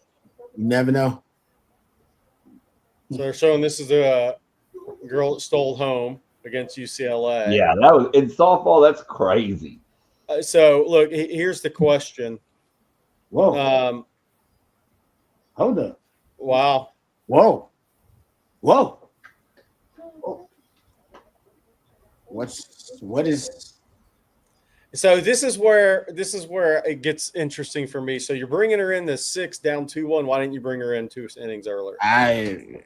I saw we was thinking about game 3 at this point, but my thing is, I mean, I don't think you put a freshman in a position that you had her in earlier, and obviously, again, Mike White knows way more about softball than I do, but from a baseball standpoint, I wouldn't put a freshman in that situation when they're already showing signs of being a little shaky to begin with. So, in my opinion, Texas should have never been in this position. So they should have brought her in earlier, is what you're saying. Yeah, 100%. If she's good to pitch tonight, you have to bring her in earlier. Yeah. I mean, unless they're just bringing her in to try to get a double play, 2 outs, and they're like, okay, we could bring her in for 10 pitches tonight. We think. I don't think you give them hope. Like, go ahead and seal the deal, bring her in, knock it, and get it over with. Yeah. I don't know. That's questionable. I can't wait till somebody ask him about that in the postgame. Glad it ain't me. Win or lose. I've got to get an explanation for that, what the thought process was, or still is. Okay. Well, here's the question. Now it becomes the question: do you walk the next batter? Because if anything's in play, if anything's put in play, and it's not a double play ball, then it run's going to score, and it gets the 3-1, and you're not feeling. Nobody in the chat's going to feel like you have a realistic shot here, because Kennedy probably won't gag 2 games in a row. Interesting. Because if this ball's hit at all, not hard to. Jerry, shorter second, they're going to score a run. Yeah, I'm with you, because I would even, if you put the runner on second, then that guarantees you with 1 out, the runner from third is going home. So they're not walking. Yeah, they're gonna have force on any base. No. They're gonna try to pitch her low, let her get the grounder, and try to pull the double. Okay, got your pop. But how can you do it? Never see. No that chance. has to be the plan. No chance. Oh, man. Got it out. That's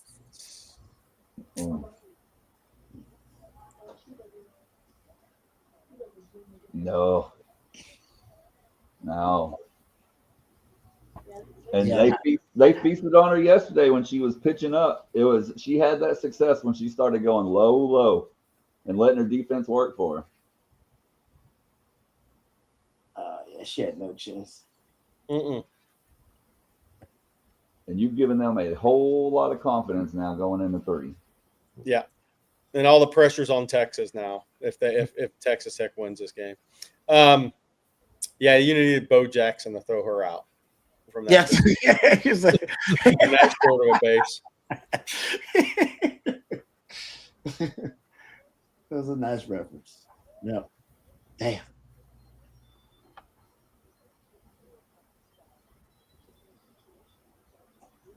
And Ricky Rudolph, it's not wasting your best pitcher, in my opinion. Yeah, I mean, it's not. No, this isn't like baseball. Yeah. Yeah. She should have been in a long time ago. It was up to me. She's got to get that ball down. Yeah. I'm sure somebody's going to ask Coach White about it. I can't wait to hear what he's got to say, too. It's going to be good. Jerry, it wasn't Bo Jackson, but man, Jonah had a really nice double play on an assist in the regional. Boy, wasn't that sweet? That was one hell of a throw.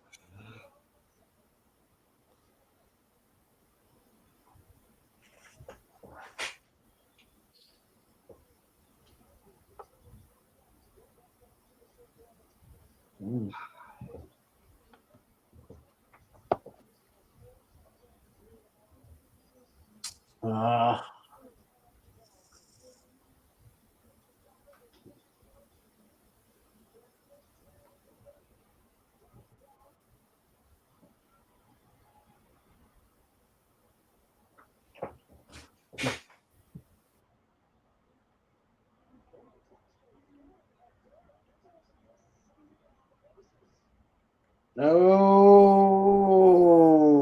come on, man. What? They're just like melting down at this point. Wow. I mean, look, here's where we talked about. Texas is not playing clean games. They're not exactly playing well in these two games for me. They needed Kennedy to choke last night to win a game. Because they had 4 errors in game 1. And now they're not playing clean. They're going to have to play a clean game tomorrow.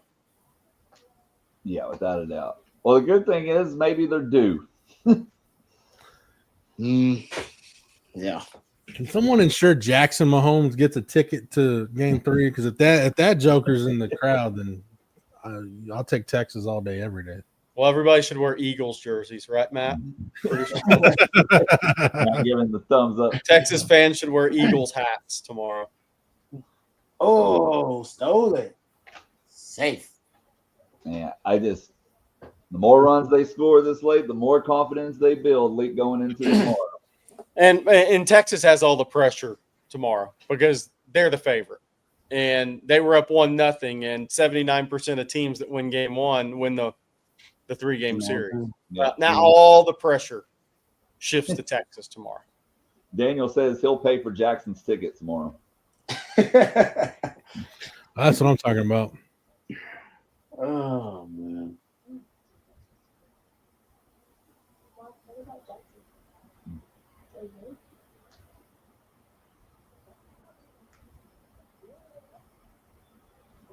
Man. Come on, Kayvon, get us up.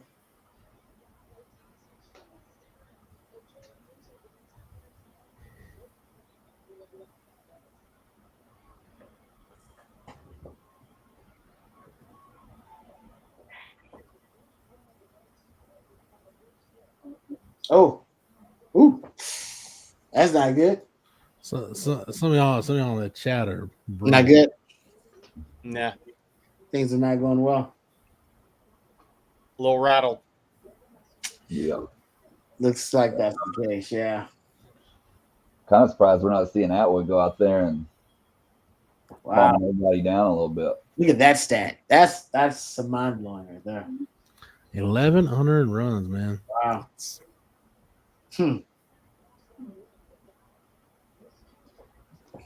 This goes back to Jerry's point about the clean ball. The margin for error shrinks as you get deep into the postseason.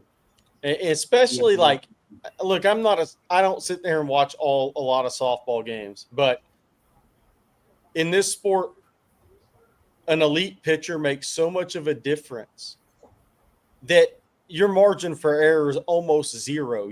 Texas had to have Kennedy choke last night. There you go. I mean, that's just you have to play clean behind your star pitcher, because if you give up 2 runs, you can easily lose these games and go home. And now you're sitting here tonight. Last night you got lucky because you had 4 errors, and it took Kennedy doing one of the all-timers. And tonight, not a clean game. And, you're giving up 4 runs, and is 1 earned? Cotton said, I blame me. Is 1 earned or all 4 unearned tonight? Tegan hasn't given up an earned run in the World Series. No. I don't know if the second one was earned tonight. I don't think it was. It was another error. So Texas just not playing clean ball. Hey, and speaking of that, Jerry, shout out to gosh, my mind just went blank and I am so sorry. My mind just went. Oh, Carl Padilla. I don't know why my mind went blank there, but he was talking to me this morning. He said last night's game was the only time a women's college World Series finals game this century was where the winning team had 4 more errors than the losing team. Wow. I mean, the previous Texas record was didn't 2014. play well last night. They didn't play well last night, but Kennedy choked. Yeah. The previous record, 2014, where Florida beat Alabama, and they had 4 errors to Bama's 1. Man. Wow. Is Padilla coming on Coffee and Football tomorrow? No, I don't know. I mean, it's 9:47. I don't know if I need to text him this late. Sorry in advance. Oh, he's awake. That guy's he's doing a spreadsheet of 3A football right now. He's awake. Carl doesn't sleep.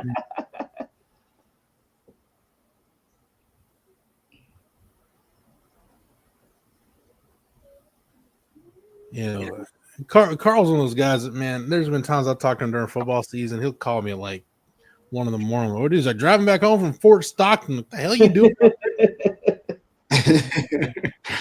Drive.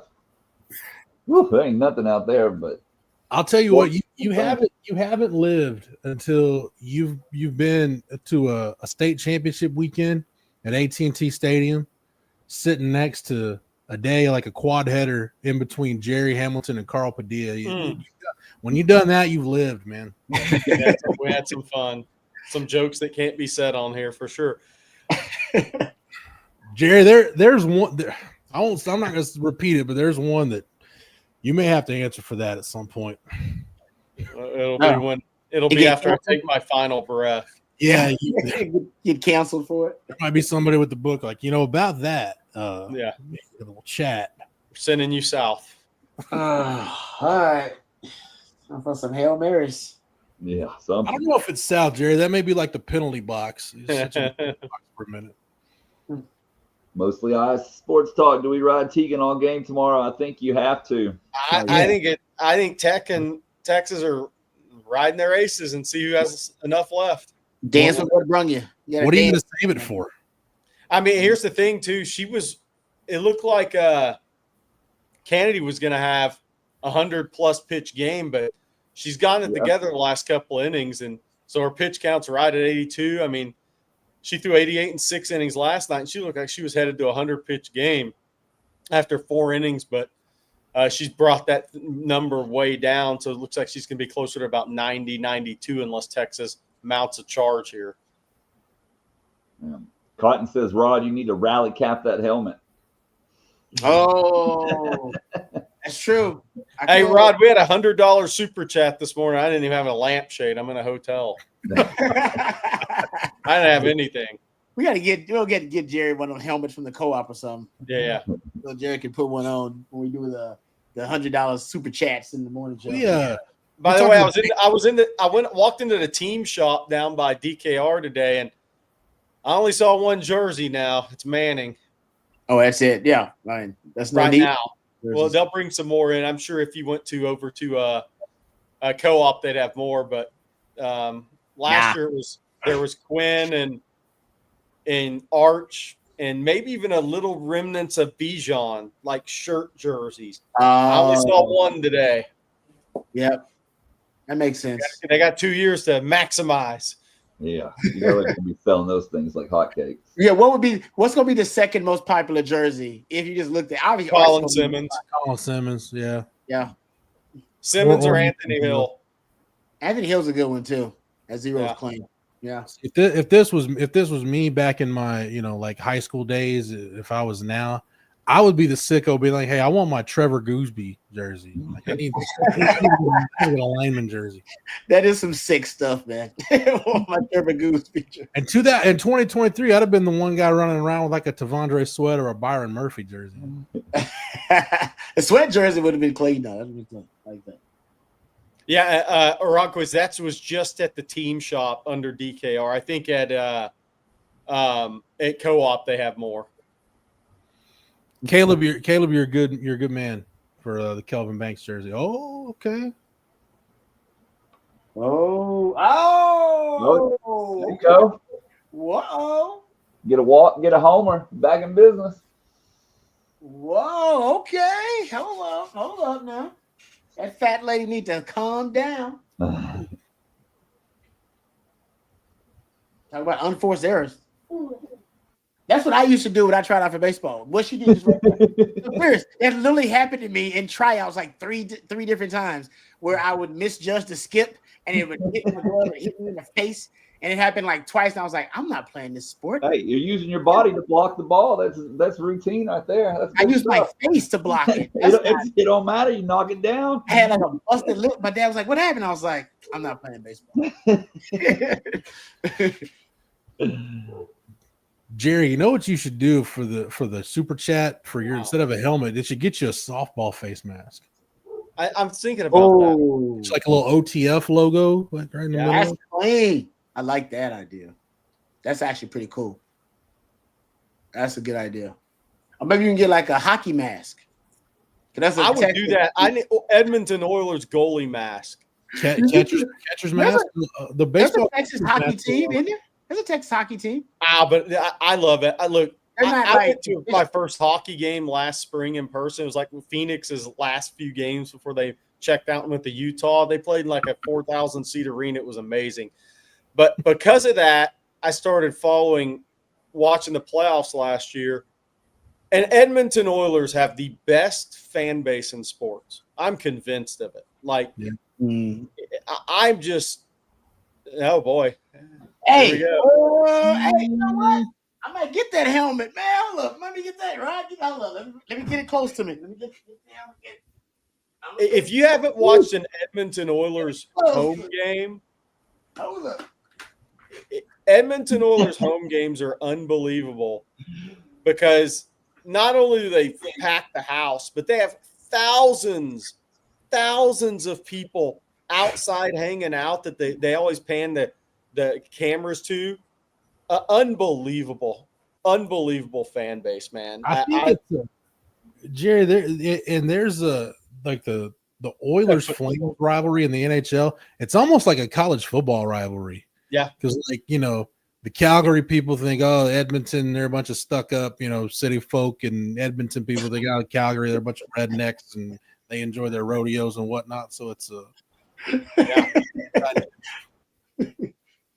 No, we're not putting helmets or pillowcases on. We're leaving as is right now. I'm not superstitious, but right now, but if we get bases loaded, I'm putting this. Yeah, it's a little different game. Leanne Good is due. She is due for a hit.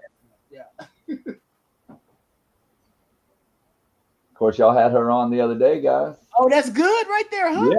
Okay. Oh no. If she puts it in play, we definitely putting the helmet on. Yeah. She's due, I'm telling you. Come on, yeah. Let's go. She was a great interview, though. By the way, she was. She really was. Uh-oh. Here we go. Give me some. Yep. Come on, drop. Yeah.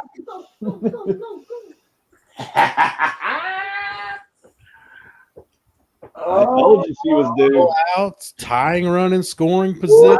Wow. They're going to get back to the top of the order too. After they, what is this 9-hitter now?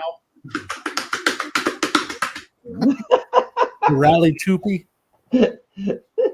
Oh, Oh, Matt loved the toupee comment. Ouch. Uh, Good play. All right. Come on, ladies. Great point. Great point, Mark. And increases Yeah, the pitch she's going count. over 100 pitches for sure.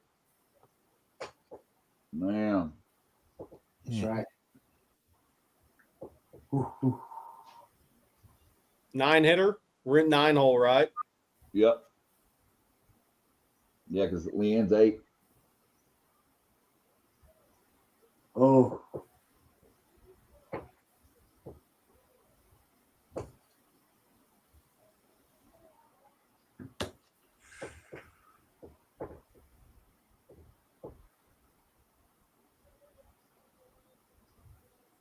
There was ever a time. It's stressful. Ooh, she's swinging for the fences on that. Yeah, she needs to be swinging for right center field.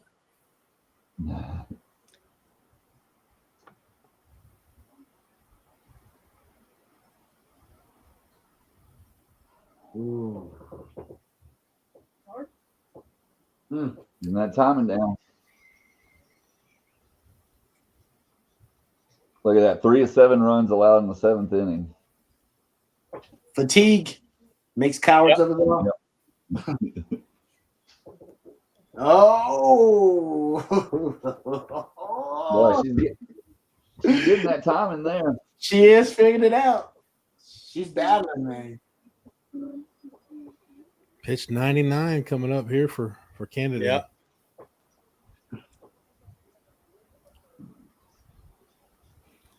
At the very least, that's a heck of a defensive swing right there to stay alive. Yep. With 2 strikes.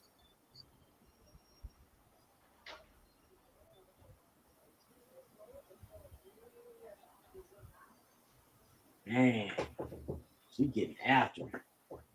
She's like, I'm not gonna get caught looking. I'm swinging. I like it. So I'm going down fighting. I love it. Nothing hurts me more than going down looking. Yeah, but exactly. Yeah. Agree. So over 100 pitches now.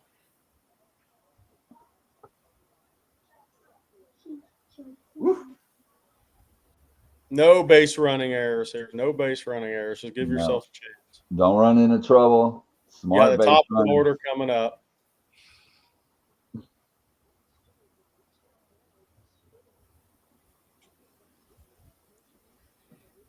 It's a heck of an AB right here, man. It really is. Yeah, way to keep battling. That's all you can ask for. Yeah. She's working.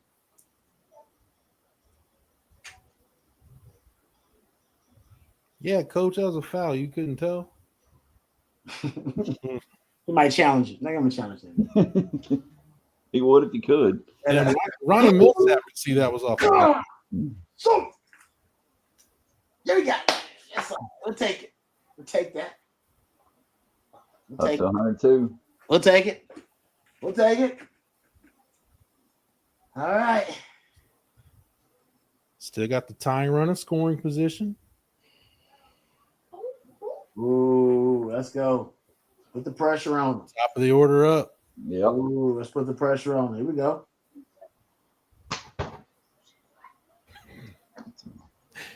Oh, so. Man. Ah. Advancing it. Mm. All right, here we go. All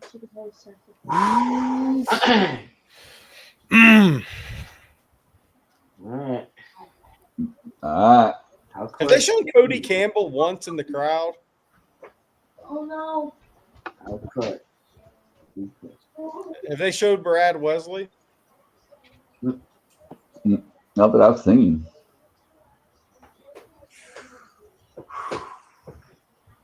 Fourth and 13, Raylock, good one.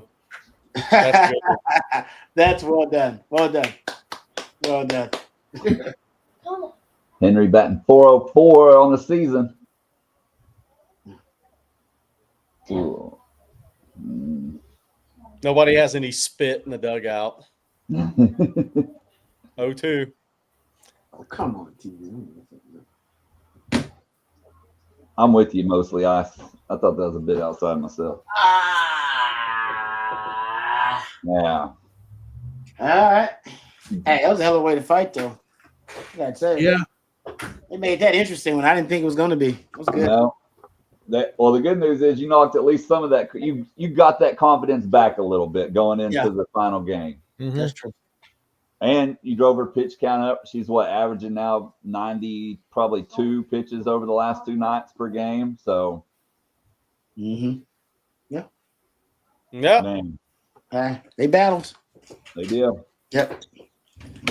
All right. We talked about it's going to come down to this, one of the boldest NIL moves in our era, because it's $1 million to a softball player. And Yeah, to pay off. Campbell, and I joke around, but the guy's super smart in my opinion. And he's already got return on his investment. Now he's sitting there playing for all the marbles tomorrow night.